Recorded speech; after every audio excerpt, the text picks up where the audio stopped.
이 공간의 현재와 과거 사이에 존재하는 연결고리들을 찾아냅니다.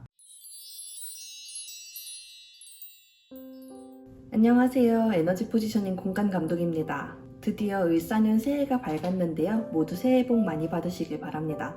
오늘은 저의 영업비밀이라고 말할 수도 있는 내용으로 이야기를 해보려고 하는데요. 제가 프로젝트를 진행할 때 어떤 방식으로 공간에 대한 브레인스토밍을 진행하는지 간단하게 설명드리면서 제가 하는 에너지 포지셔닝에 관한 이야기를 해보려고 합니다. 조금은 어렵게 들리는 이야기일 수도 있겠지만 공간의 디자인과 사람에 대한 이야기를 하는 명리학에서 제가 배운 두 가지 공통적인 특징이 있습니다.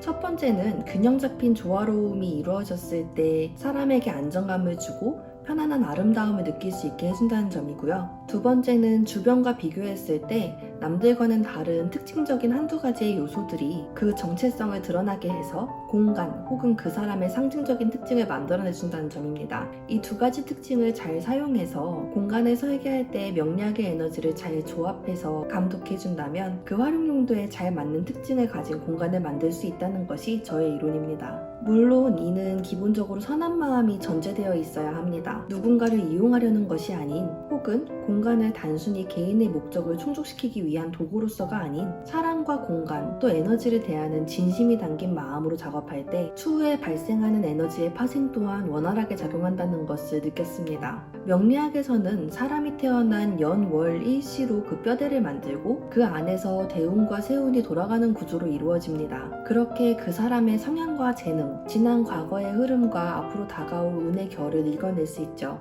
공간에는 생년월일이 없지만 지명으로 이루어진 주소가 있습니다. 저는 지명으로 그 공간의 뼈대를 읽어내고 그 주소를 유심히 살펴보면서 이 공간의 현재와 과거 사이에 존재하는 연결고리들을 찾아냅니다. 지명과 주소를 자세히 보다 보면 이 지역이 혹은 이 공간이 과거에 어떤 모습으로 존재했을지 또 어떤 배경을 갖고 있는지가 잘 나와 있습니다. 저는 그렇게 때로는 그 공간의 지명에서 디자인할 아이디어를 얻기도 하고 또 그 에너지에 따라서 공간에 잘 맞는 기운을 디자인에 넣어주기도 합니다. 그리고 저는 그 공간의 지형을 봅니다.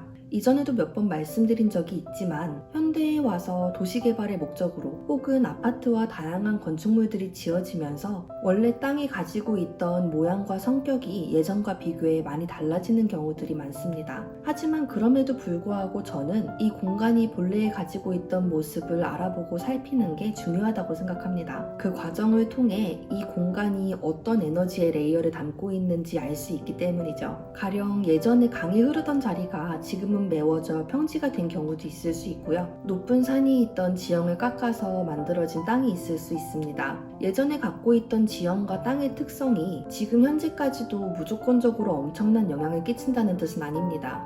땅과 공간의 형태와 특성은 자연의 풍화작용에 의해서도 또 사람의 인위적인 개발에 의해서도 다양한 원인으로 끊임없이 변화하고 있기도 하고요. 하지만 최소한 이 공간이 어떤 형태에서 시작해 지금의 모습까지 오게 되었는지 그 과정을 한번 살펴보고 이러한 모습들을 들여다보면서 이 공간이 태생적으로 갖고 있는 성격들을 유추해보면서 앞으로의 방향성을 설계할 때 잘 맞는 혹은 필요한 기운을 넣어줄 수 있다고 생각합니다.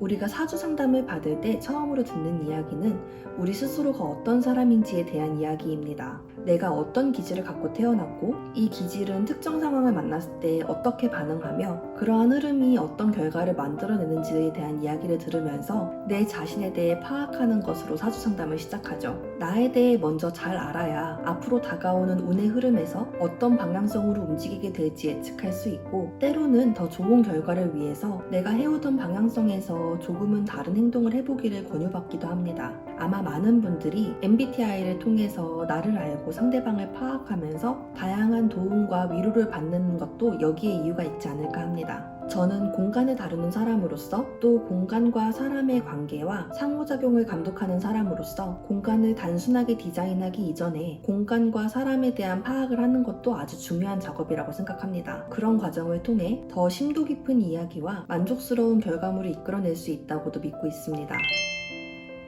오늘은 제가 공간을 바라보는 방법과 디자인을 시작하기 전에 제가 브레인스토밍을 하는 방법에 대해 이야기해보았는데요. 재미있게 보셨다면 좋겠습니다. 혹시 궁금한 점이 있다면 댓글로 알려주시고 저는 다음에 또 좋은 이야기로 찾아오겠습니다. 감사합니다. 새해 복 많이 받으세요.